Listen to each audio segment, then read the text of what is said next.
buenos días. El día de hoy queremos dar testimonio para que esto le ayude y le edifique a alguien que a lo mejor se identifique con alguien de nosotros que esté buscando a Dios y que piense que no se va a lograr o que no puede alcanzar o que a lo mejor es la única persona que sufre o que no tiene quien le dé amor o consuelo. Dios dice en su palabra que nada nos podrá separar del amor del Padre, ni lo alto, ni lo bajo, ni lo profundo, ni ninguna cosa creada nos puede separar del amor de Dios. A veces muchos vienen de hogares destruidos. Un ejemplo muy claro, su servidor. Mi nombre es Ángel Saúl Martínez Estañol. Mi padre y mi madre pues hacían su esfuerzo por crecernos, pero en mis partes religiosas aparentemente formaba parte de un pueblo de Dios que jamás me fue enseñado, pero que por tradición tengo familias paternas que forman parte de las iglesias evangélicas, y mi madre, bueno, sin mucho conocimiento de la palabra, pero hacía su esfuerzo en compartir con mi padre una vida familiar que no fue nada agradable por cuestiones personales de ellos, y crecí con un poco de temores, un poco de angustias. Era un niño tranquilo, pero con un temperamento muy volátil. Entonces, por lo tanto, mi carácter no fue nada agradable. Era muy explosivo en mi temperamento y tuve muchos conflictos en mi infancia con algunas personas, sobre todo el entorno familiar. Pero lo importante de esto es que la gran necesidad que tuve en mi entorno familiar, en lugar de irme a las cosas de la droga o el alcohol, me hizo buscar a Dios. Leía yo Biblia, aunque tenía familiares, mis abuelos me llevaban a veces a la iglesia. No me pasaba nada, no quería yo mucho de eso, pero hay un momento en que la situación o el entorno familiar ya no fue confortante. Entonces me daba por buscar a Dios de manera personal, solo. Leía, meditaba algunas cosas, pero no, nada me llevaba. Parecía que todo lo que yo buscaba a Dios, todas las cosas salían peor porque mi familia se disgregó. Acabamos no muy bien. Y entonces este joven que crecía en las iglesias, porque mi madre me llevaba a las iglesias evangélicas, aun cuando al principio ella no creía, me llevó a una iglesia. No tengo ni idea de cómo Dios le puso eso en la cabeza, y empecé a crecer desde niño en las iglesias evangélicas, y empecé en la parte desde jovencito, desde niño, desde muy chiquito, primarios, y así fui creciendo hasta llegar a joven. Me dio mucha necesidad la edad de la adolescencia buscar a Dios. Aprendía palabra, platicaba con algunas personas que me enseñaran, pero todavía mi alma necesitaba. Escuchaba a algunas personas, a otras no, porque veía que muchos eran como lobos rapaces y no edificaban, y su vida no era muy congruente lo que hablaban con lo que decían, y entonces rechazaba ese tipo de enseñanzas. Estudié con muchos segmentos religiosos. Tuve la oportunidad de estudiar con testigos, algunas cosas con los testigos, otras cosas con los mormones, pero mi base fundamental eran las iglesias evangélicas. Crecía, y entre más buscaba a Dios, las cosas no caminaban muy bien. Parece ser que entre más le buscaba, más tristeza se ponía en mi corazón. El panorama no era muy alentador. Muchos decían, bueno, busca a Dios, y parece que no lo encuentra, ¿no? No fui formado, aunque tengo familiares que eran alcohólicos, pleitistas. Era un entorno no nada claro. Me volví rebelde en cuanto a mis padres, a mi concepto familiar, pero era muy tranquilo. No fumaba, no tomaba, no me iba yo ni me perdía.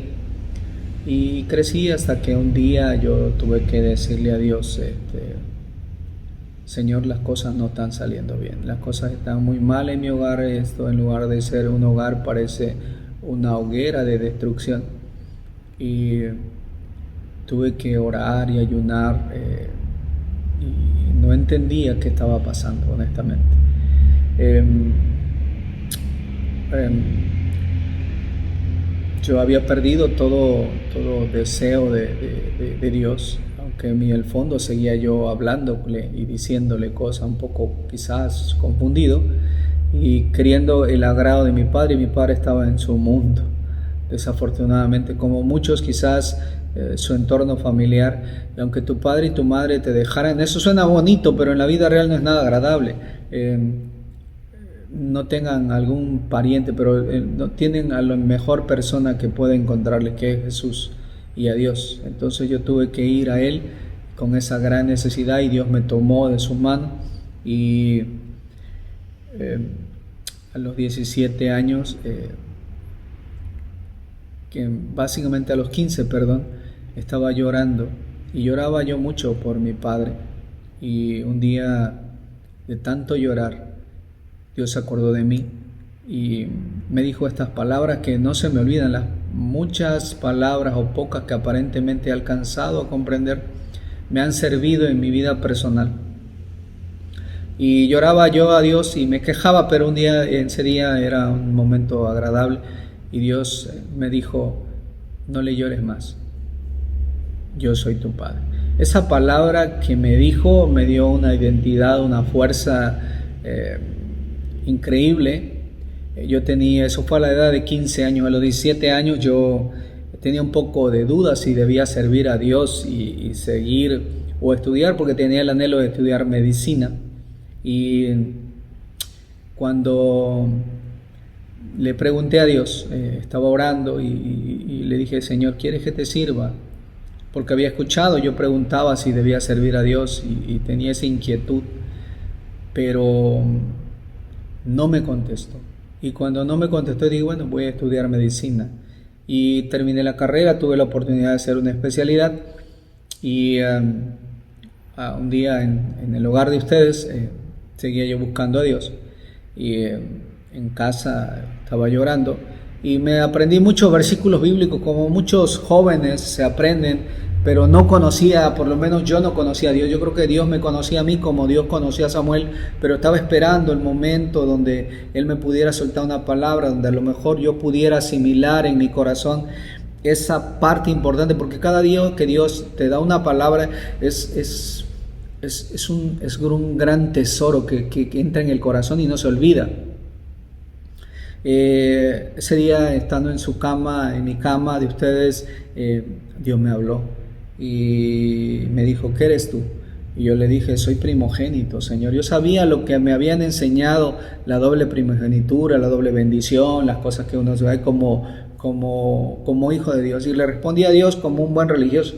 Ese día sentí un vacío como nunca en mi vida. Me parecieron momentos eternos, una oscuridad tan grande, una desnudez como nunca lo había sentido. Entonces entendí que Dios no necesitaba impresionarse con nada. Yo no iba a impresionar a Dios con nada ni con nadie. Y entonces le contesté porque me desnudó y le contesté de manera sincera, honestamente. Y le dije, perdóname, Señor, soy soberbio. Por haber sido sincero con Dios, increíblemente me regaló 3 palabras. Y me dijo al lugar donde yo he. Yo todavía en la mañana me levanto con muchas dudas y dije, necesito un médico, un psicólogo, un psiquiatra. Me volví loco. Creo que no está bien por ahí. Ando mal. 8 días después yo estaba adorando en un lugar, en una iglesia,